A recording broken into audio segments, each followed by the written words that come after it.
So what I am going to do now is I am going to have a very small 5 minutes visualization exercise. Basic फंडा ये है, हमारे हमारे दिमाग को रियलिटी क्या है और इमेजिनेशन क्या है उससे बहुत डिफरेंशिएट करना नहीं आता। जैसे ऐसा कभी हुआ है कि आपकी किसी फ्रेंड से लड़ाई हो गई और आप मन में सोच रहे हो कि मैंने ये वाला लाइन बोल दिया होता, ये वाली बात बोल दी होती तो मेरा बदला आ जाता, और फिर आप बोलते कि उसने ऐसा बोला, मैंने ऐसा बोला, और 2 मिनट में आपको दिखेगा कि आपके मसल्स टेंस हो गया, गुस्से में आपको लगा सही मारने वाले उसको। So why does it happen? Your brain is not really good at differentiating between the two things. So we will use that property of brain to our advantage. A very good way of pumping yourself up is imagining you have achieved what you were trying to achieve or what you are trying to achieve. So application what you are trying to achieve is a good seat in a good medical college, a good branch in a good medical college. So हमारी visualization exercise में हम लोग क्या करने वाले हैं, आप सब लोग आंख बंद करेंगे और मैं जो जो बोलूंगा उसको आपको इमेजिन करना है। Please close your eyes. Whatever I am going to say, you have to imagine it in great details. Great detail मतलब whatever I am going to say आपको वो पूरा सीन बनाना है, and focus on what I am saying. आँख खुलनी नहीं चाहिए, जिसकी आँख खुली उसका -1, ठीक है? चलिए, so हमारा imagination start होता है, you are sitting in your drawing room. आप अपने घर के ड्राइंग रूम में बैठे हुए हैं, you are sitting in your drawing room, and you get a message on WhatsApp. The message is from your friend, your closest friend. अब आपके जो भी closest friend है उसका नाम याद करिए and imagine करिए कि WhatsApp आपने खोला और उसमें closest friend का message आया हुआ है. That closest friend can be Shruti, it can be Aman, it can be Himanshu, it can be Zakir, it can be anybody. उसका message आया है. You open that message और उसमें लिखा आता है NEET PG results announced. And now you can feel the anxiety building up.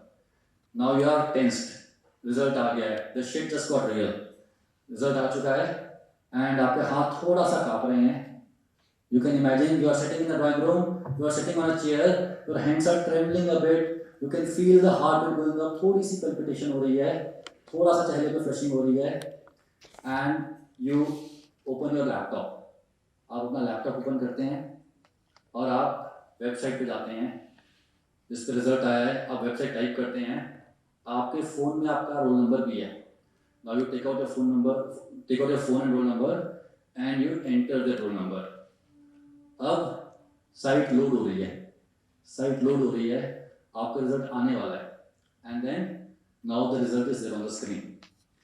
The result is there on the screen, it says rank 180 or maybe it says rank 270, maybe it says rank 90, but that rank is there. Let's call it rank 180. You just got rank 180 in the NEET PG examination. Now imagine what are you going to do next? Next step में आप थोड़ा सा चिल्लाते हैं, you shout, you say that I did it, and now whom are you going to call first?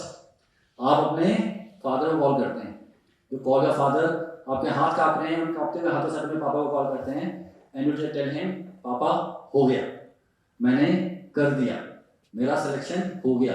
आप इतना तेज बोलते हैं कि आपके पापा सुन भी नहीं पाते हैं क्या बोल रहे हैं आप फंबल करते हुए फिर से बोलते हैं, पापा I got rank 180 in the exam, I am going to get a great seat in a great medical college, मेरा सपना फाइनली पूरा हो गया। एंड देन आप फोन रखते हैं, आप अपनी मम्मी को कॉल करते हैं या आप अपनी मम्मी के कमरे में जाते हैं, यू जस्ट हग हर, आप अपनी मम्मी से गले मिलते हैं और थोड़ी सी रूंधी हुई आवाज में, आंखों में आंसू लिए हुए आप उनको बोलते हैं, मम्मी फाइनली हो गया। इतने महीनों से जो टॉर्चर चल रहा था, जहाँ पे सिर्फ किताबें थी, सिर्फ नोट्स थे, सिर्फ वीडियोस थे, फाइनली उसका रिजल्ट आ गया है, I got selected, it's rank 180। And then you call your friend, the good friend जिसके साथ आपने मुश्किल टाइम बिताया है, रातों में जिससे बात हुई है, जिसके साथ आप बैठ कर रोए हैं कि कैसे होगा, जिसके साथ आपके खराब ग्रैंड टेस्ट के रिजल्ट्स आए हैं, जिसके साथ आपने डिसाइड किया कि आगे कैसे पढ़ाई करनी है, और उसको भी कॉल करके बोलते हैं, वो बोलते हैं भाई हो गया, finally it's done. And now let's change the frame of your imagination. Now you are standing in the front of that great medical college. उस medical college जिसमें आप हमेशा जाना चाहते थे. It may be Maulana Azad Medical College, it can be Grant Medical College, it can be UCMS, it can be Lady Harding, it can be any college जिसमें आपको हमेशा जाने का सपना था. Imagine yourself standing in front of the gate of that college. You can see those beautiful words written over there. Maulana Azad Medical College, Lady Harding Medical College, Grant Medical College. आप उसके सामने खड़े हुए हैं और आप उसको देख रहे हैं। अब आप उस कॉलेज के अंदर एज अ विजिटर नहीं जाएंगे, नाउ यू बिलोंग देयर। अगले 3 साल तक आप उसके अंदर हैं, उस कॉलेज में घुसने की जो ग्लोरी है, उस स्टेथोस्कोप को उठाने की जो ग्लोरी है, उस वाइट कोट को जो पहनने की ग्लोरी है, now it's no longer part of imagination, ये हो रहा है। और लास्ट स्टेप में इमेजिन करिए, आप खड़े हैं अपने डिपार्टमेंट के सामने, it says department of medicine, it says department of surgery, it says department of orthopaedics, it says department of obstetrics, you are standing in front of it, imagine yourself wearing a beautiful apron, the stethoscope around your neck, and you're standing there. इतने सालों बाद, इतनी मुश्किलों के बाद, इतने रोने के बाद, इतने आंसुओं के बाद, इतनी क्लासेस के बाद फाइनली ये हो गया है। और अब अपनी आँख खोलिए, और अब हमें यही पाने के लिए मेहनत करनी है। How do you feel? रोने के अलावा हाउ डू यू फील? सो सी, ये जो इमेजिनेशंस हैं, इसको रियलिटी में बनाने के लिए ये आंसू लगते हैं। आंसुओं के बिना तो देखो, दुख के आंसुओं के बिना खुशी के आंसू आ नहीं सकते जिंदगी में, राइट? सो इसके थ्रू गुजरना पड़ेगा हमें। अभी हमारे पास बहुत टाइम है, अभी हमारे पास ऑलमोस्ट 60-62 दिन बचे हुए हैं, राइट? अगर आप आज से ये इंश्योर कर दो कि हर सेकंड जो यहाँ पे पढ़ाया जा रहा है उसको आप ऐसे पढ़ोगे जैसे कि your life depends on it. आपके दिमाग में कोई रैंडम थॉट आता है, कोई फोन बजता है, दोस्त कोई बात करता है, you say no, you have to make those sacrifices. Sacrifices ही तो सब कुछ है, बिना सैक्रिफाइसेस से किसी ने किया क्या है? आपको लगता है हम लोग की लाइफ इजी है? आपको लगता है इतने सालों बाद गोविंद सर जब आके पढ़ाते हैं, क्या गोविंद सर 10 घंटे पढ़ा के नहीं आ सकते थे वापस? आपको पता चलता? बट उसने 13 घंटे पढ़ाया उस इंसान ने। ये सैक्रिफाइस है भाई। सैक्रिफाइस इसी को कहते हैं कि कुछ भी हो जाए लेकिन मैं अपना काम तमीज से करके जाऊंगा। अगर आपका टीचर 13 घंटे पढ़ा सकता है, जिसको 10 घंटे पढ़ाने के बाद गोविंद सर कुछ बोलने की किसी को औकात है उनमें से? किसी कोई औकात नहीं है, राइट? उनको कुछ बोल नहीं सकता। But that is not the thing. उनको पता है कि मुझे करना है तो मुझे ये करना है। सिमिलरली आपको यहाँ पे 10 घंटे या 12 घंटे बैठना है तो बैठना है। कंसंट्रेशन खराब होने का ऑप्शन नहीं है, पढ़ाई ना करने का ऑप्शन नहीं है, थकने का ऑप्शन है ही नहीं। कई बार लोग बोलते हैं ना कि सर पढ़ाई नहीं हो रही। अरे पढ़ाई नहीं हो रही, पढ़ाई ना करने का ऑप्शन क्या है आपके पास? कई बार चीजें ऑप्शन होती नहीं लाइफ में, right? This is that time यहाँ पे आपके पास ऑप्शन नहीं है। अब हमें करना ये है कि ये 60 दिन हमें वैसे पढ़ना है जैसे हमने कभी जिंदगी में पढ़ाई नहीं। और आपको पता नहीं है कि आप कितना पढ़ सकते हैं। मैं कई बार अपनी कहानी सुनाता हूँ। मैंने यूएसएमएल किया था, मैं स्टेप 1 और सीएसए के इंडिया में दिसंबर में आया था। जब मैं इंडिया आया था तो 40 दिन बचे थे एग्जाम में। मैंने कभी जिंदगी में 10 घंटे से पढ़ाई की नहीं थी, बट उन 40 दिन में almost I went nuts, I went crazy. मैं रोज सुबह उठता था, आधा घंटा मतलब टाइम से उठने से आधे घंटे के अंदर मेरे हाथ में किताब होनी थी, है ना? ये मेरा रूल था। मैं उसी होटल से वही खाना मंगाता था क्योंकि वो जल्दी आता था 20 मिनट में। मैं 1.5 घंटे पढ़ता था, मैं 2 गाने सुनता था, फिर मैं 1.5 घंटे पढ़ता था, फिर मैं 2 गाने सुनता था।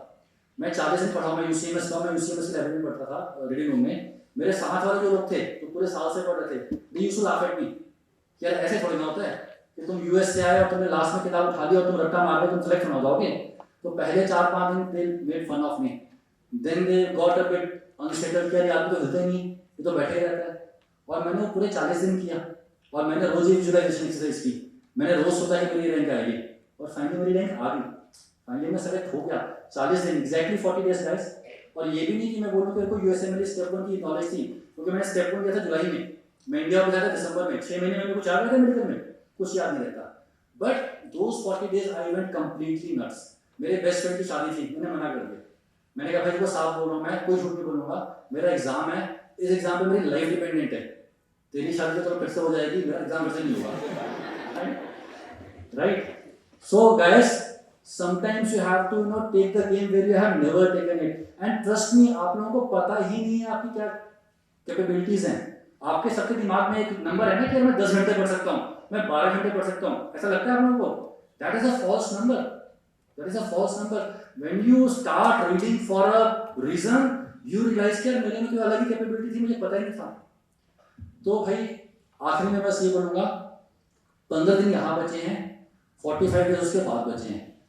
सुबह उठने के बाद से रात को सोने तक आपके दिमाग में एक ही चीज करनी चाहिए, मार्च 3। और हर सुबह उठ के आपके दिमाग में एक ही बात आनी चाहिए कि अब कितने दिन बचे हैं। जब आपकी जिंदगी 3 मार्च के अराउंड रिवॉल्व करना शुरू हो जाएगी तो 3 मार्च को भगवान भी आपसे सीट नहीं ले पाएंगे। आपकी सीट आप ही की है। दुनिया ऊपर से नीचे हो जाए, आप ही की सीख है, आप ही की है। अगर आप आज दिल्ली में बैठे यहाँ पे पढ़ाई कर रहे हो, उसका मतलब है कि आपके अंदर एक डिजायर है, you have a very strong desire to get selected. Now all you have to do is to convert the desire into work, right? So कितने घंटे पढ़ेंगे हम लोग? 10 से 12 कम से कम। सुबह उठने के बाद मेरा एक मेट्रिक है, एक होता है ना वो एमआई में बोलते हैं ना, डोर टू बलून टाइम बोलते हैं आई थिंक, राइट? कि पेशेंट डोर पे आया, उसको कैथेटराइज करने से पहले कितना टाइम होता है वो? 90 मिनट्स। तो मैंने उसी से बनाया है bed to book time. Bed मतलब बेड से उठने के बाद किताब खुलने तक का जो टाइम है वो 40 मिनट से ऊपर नहीं हो सकता। Bed to book time has to be 40 minute, right? किताब खोलिए, पढ़ाई करिए, ब्रश करना तो 1 घंटे बाद गट में कर लीजिएगा, है ना? This is what you have to do. These are the kind of sacrifices you have to make, and when you do these things, finally you will thank yourself on the day the results are announced. All the best. May God bless you. Thank you.